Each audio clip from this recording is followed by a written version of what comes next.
अस्सलामुअलैकुम, welcome to RYK tuition centre. आज हम नया टॉपिक जो है वो स्टार्ट करेंगे लूप्स।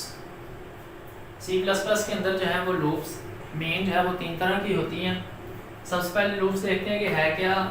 कोई भी प्रोग्राम अगर आपने कोई ऐसी चीज़ प्रिंट करनी है जिसको आपने मल्टीपल टाइम्स जो है वो प्रिंट करना है। आम वैसे तो अगर कोडिंग लिखेंगे तो उसमें उतनी लाइंस हमें लिखनी पड़ेंगी जितने टाइम्स हमने उसको प्रिंट आउट करना है। लेकिन लूप्स का जो मेन एडवांटेज है हमारे पास वो ये है कि अगर आपने कोई चीज़ 100 टाइम प्रिंट करनी है तो आप एक सिंगल लूप लगाएंगे, उसमें आप कंडीशन लगा देंगे तो वो जहाँ तक आप कंडीशन लगाएंगे एंड टाइम चाहे आप लगा दें तो उतने टाइम जो है वो प्रिंट कर देगा।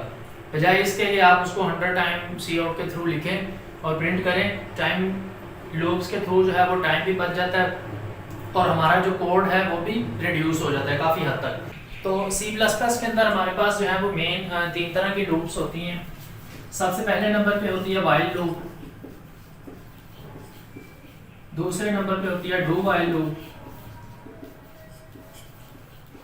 और तीसरे नंबर पे होती है फॉर लूप।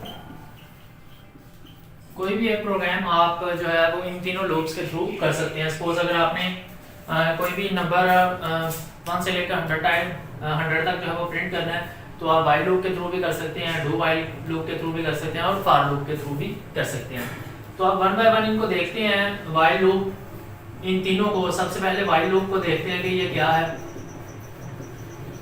व्हाइल लूप, तो व्हाइल लूप जो है ये हमारे पास आइटरेशन का काम करती है, यानी कि आइटरेट मल्टीपल टाइम्स के लिए हमने कोई चीज़ प्रिंट करनी है तो व्हाइल लूप को हम यूज़ करते हैं। तो रिकमेंड ये किया जाता है कि व्हाइल लूप को हम उस वक्त यूज़ करेंगे जब हमें ये नहीं पता कि हमने इसको कितनी दफ़ा जो है वो प्रिंट करना है। यानी कि अगर आपने कोई चीज़ एंड टाइम प्रिंट करनी है तो आप जो है वो व्हाइल लूप को यूज़ करें। तो सबसे पहले इसका सिंटैक्स देखते हैं कि व्हाइल लूप का जो है वो सिंटैक्स क्या है। तो सिंटैक्स में सबसे पहले आती है व्हाइल, उसके बाद आती है इसकी कंडीशन और फिर ब्रैकेट स्टार्ट, यहाँ इसका आता है कोड और ये ब्रैकेट एंड। ये इसका सिंटैक्स है। सबसे पहले आएगी व्हाइल, उसमें आएगी कंडीशन, ब्रैकेट्स के अंदर नीचे एंगल कर्ली ब्रेसेस आएंगी और उनके दरमियान जो है हम कोड लिखेंगे जिसको कि एग्जीक्यूट किया जाएगा। इसका जो है वो फ्लो चार्ट देखते हैं कि व्हाइल लूप का जो है वो फ्लो चार्ट के किस तरह का फ्लो चार्ट होता है कि ग्राफिकल रिप्रेजेंटेशन होती है किसी भी चीज़ की। तो फ्लो चार्ट के अंदर जो कंडीशन होती है उसको हम डायमंड सिंबल के अंदर लिखते हैं।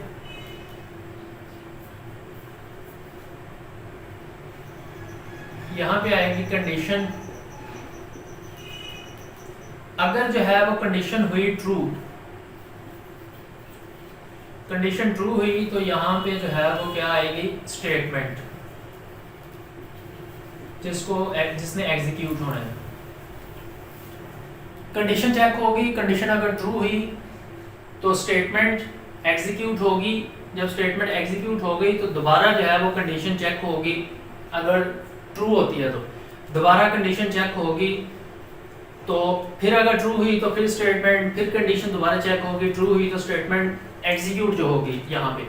अगर जो है वो कंडीशन चेक होती है और कंडीशन होती है फॉल्स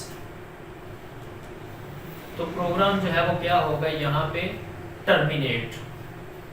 फॉल्स के केस में अगर कंडीशन जो है वो यहाँ पे पहले स्टेप की फॉल्स हो जाती है तो कंट्रोल जो है एग्जीक्यूट हो जाएगा। यहाँ पे ट्रू होती है तो स्टेटमेंट एग्जीक्यूट होगी, दोबारा कंडीशन चेक होगी, फिर अगर ट्रू होती है तो फिर स्टेटमेंट एग्जीक्यूट होगी।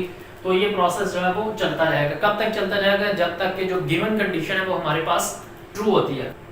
अब इसकी एक एग्जांपल करते हैं व्हाइल लूप की। सपोज हमने एक 1 से लेके 100 तक जो है वो 100 टाइम हमने जो है वो नंबर प्रिंट करना है। तो सबसे पहले हम एक वेरिएबल जो है वो डिक्लेयर कर लेंगे इंटीजर टाइप का। ये एग्जांपल है इसकी, इंटीजर टाइप का आई, कोई भी आप उसको नाम दे सकते हैं। आई उसको स्टार्ट कर देते हैं 1 से। 1 से हमने स्टार्ट कर लिया। ये सिंटैक्स देखिए, ऊपर इनिशियलाइज हमने कर लिया वेरिएबल, उसके बाद आएगा व्हाइल, व्हाइल उसके बाद क्या आएगा, कंडीशन। कंडीशन हमने कितनी दफा प्रिंट करना है, 100 टाइम। कहां से लेके, 1 से लेके 100 तक। व्हाइल हमारे पास वेरिएबल कौन सा है, आई, व्हाइल आई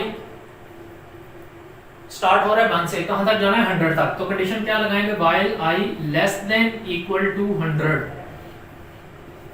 कि जब तक i जो है, जो अभी 1 है, जब तक 100 या उसके बराबर, 100 से कम या उसके बराबर नहीं हो जाता, तब तक क्या करें, सी आउट i को जो है वो प्रिंट कर दे। साथ ही साथ हम यहाँ पे जो है वो लाइन भी चेंज कर देते हैं \n से, ताकि एक नंबर प्रिंट हो, फिर लाइन चेंज हो, फिर दूसरी लाइन पे नंबर प्रिंट दूसरा हो, तीसरा एंड सो ऑन।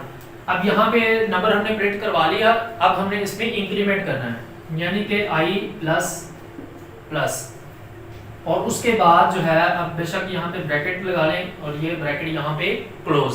अगर हम इसकी आउटपुट देखें, i ये हमारे पास एक वेरिएबल है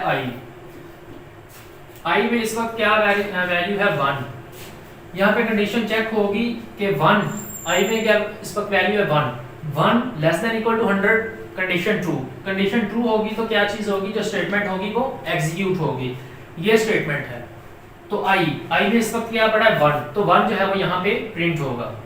उसके बाद न्यू लाइन, कर्सर जो है वो अगली लाइन पे, उससे नेक्स्ट लाइन पे चला जाएगा। उसके बाद क्या है i प्लस प्लस, यानी कि i में हमने इंक्रीमेंट कर दिया, प्लस प्लस की सूरत में 1 का इंक्रीमेंट होता है, या इसको आप इस तरह भी लिख सकते हैं i equal to i plus 1। 3 से 4 मेथड्स होते हैं इंक्रीमेंट के, तो बेस्ट यही है कि आप इसको i प्लस प्लस लिख लें। i प्लस प्लस इस सूरत में 1 का इंक्रीमेंट होगा, i में 1 था तो जब 1 का इंक्रीमेंट हुआ तो यहाँ पे आ जाएगा 2 आ गया। फिर कंडीशन चेक होगी i less than equal to 100, i में क्या पड़ा है 2 less than equal to 100, condition true, तो ये स्टेटमेंट एग्जीक्यूट होगी। अब i में क्या पड़ा है 2, तो नेक्स्ट लाइन पे 2 प्रिंट होगा, और उसके बाद न्यू लाइन चेंज, कर्सर जो है वो नेक्स्ट लाइन पे चला जाएगा। फिर i के अंदर जो है वो इंक्रीमेंट होगा, 2 था तो 1 का इंक्रीमेंट होके i के अंदर वैल्यू आ गई 3 वैल्यू आ गई, तो दोबारा कंडीशन चेक होगी 3 less than equal to 100, condition true, तो i में जो वैल्यू है वो प्रिंट होगी, 3 है तो 3 प्रिंट हो गया। फिर न्यू लाइन, कर्सर जो है वो नेक्स्ट लाइन पे चला जाएगा, फिर इंक्रीमेंट करेंगे, i में कौन सी वैल्यू आ गई 4 5 6 7 सो ऑन एंड प्रिंट होते जाएंगे ये सारे इस तरह। जब i के अंदर वैल्यू आ गई 100, जब i के वैल्यू इस तरह इंक्रीमेंट एक एक का होता जाएगा, वैल्यूज जो है वो नेक्स्ट लाइन पे प्रिंट होती जाएगी, एक लाइन पे एक वैल्यू प्रिंट होती जाएगी। i में जब आ गया 100, कंडीशन चेक होगी i less than equal to 100, इसमें वैल्यू i में 100 छोटा है 100 से, गलत, 100 बराबर है 100 के, ट्रू। दो चीजें हैं, या लेस देन हो या इक्वल हो, दोनों में से अगर कोई एक भी ट्रू होती है तो स्टेटमेंट एग्जीक्यूट होगी। 100 छोटा तो नहीं है 100 से, लेकिन बराबर है, दो कंडीशंस है यहाँ पे, लेस देन और इक्वल, या लेस देन हो या इक्वल हो। तो 100 इक्वल टू 100 ये कंडीशन ट्रू हो रही है, तो यहाँ पे वैल्यू क्या प्रिंट होगी 100, ये 100 प्रिंट हो गया। नेक्स्ट अब जब इसमें 1 का इंक्रीमेंट होगा तो क्या चीज होगी 101। अब यहाँ पे चेक होगा कि 101 जो है वो 100 से छोटा है, रॉन्ग, बराबर है, ये भी रॉन्ग, कंडीशन जो है यहाँ पे क्या हो जाती है फॉल्स। इस सूरत में, इस केस में कंडीशन जो है वो फॉल्स हो जाती है, तो जो यहाँ पे हमने नीचे स्टेटमेंट लिखी होगी सी आउट के अंदर, तो वो एग्जीक्यूट नहीं होगी। एग्जीक्यूट क्यों नहीं होगी, क्योंकि हमारी जो कंडीशन है वो फॉल्स हो गई। तो व्हाइल लूप जो है वो उस वक्त तक चलती है कि जब तक कंडीशन हमारे पास ट्रू होती है। 100 तक तो हमारे पास जो है वो कंडीशन ट्रू थी, लेकिन जब 101 आ गया तो कंडीशन हमारे पास फॉल्स हो गई। तो इस सूरत में जो है कंट्रोल जो है वो एग्जिट हो जाएगा और प्रोग्राम जो है वो ख़त्म हो जाएगा। तो ये था जी आज का लेक्चर। अगर आप किसी को कोई चीज़ समझ नहीं आई तो आप कमेंट करके पूछ सकते हैं। मिलेंगे इंशाल्लाह अगली वीडियो में, तब तक के लिए अल्लाह हाफिज़।